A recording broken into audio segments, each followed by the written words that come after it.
Hi friends, నమస్తే. Welcome back to our YouTube channel. ఈరోజు మన వాట్సాప్లో మనకి చాలా గ్రూప్స్ అయితే ఉంటాయి. స్కూల్ గ్రూప్స్, ట్యూషన్ గ్రూప్స్, అదేవిధంగా రిలేటివ్ గ్రూప్స్, ఇలా మనం రకరకాల గ్రూప్స్లో ఉంటాము. కాబట్టి ఈ గ్రూప్లో ఉన్న ప్రతి ఒక్కరు కూడా ఫొటోస్, వీడియోస్ షేర్ చేస్తూ ఉంటారు. దీనివల్ల ఏమవుతుందంటే మన ఫోన్ గ్యాలరీ అనేది ఫుల్ అయిపోతూ ఉంటుంది.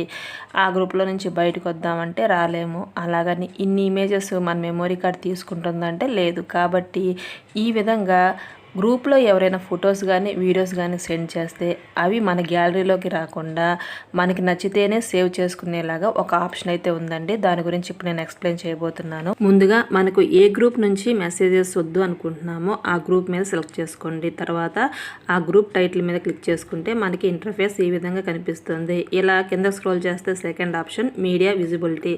సో దీని మీద క్లిక్ చేస్తే మనకి 3 ఆప్షన్స్ కనిపిస్తాయి. Default, yes or no. ఇక్కడ పైన కనిపిస్తున్న 2 ఆప్షన్స్ కూడా ఎస్ఏనండి. సో ఈ 2 ఆప్షన్లో ఏది క్లిక్ చేసినా మనకి ఆ గ్రూప్లో ఉన్న ఇమేజెస్, వీడియోస్ మన గ్యాలరీలో సేవ్ అవుతాయి. నో అని కనుక క్లిక్ చేస్తే మనకి ఆ వీడియో నచ్చితేనే మనం డౌన్లోడ్ చేసుకోవడానికి అవకాశం ఉంటుంది. డైరెక్ట్గా మన గ్యాలరీలో అయితే సేవ్ అవ్వదు.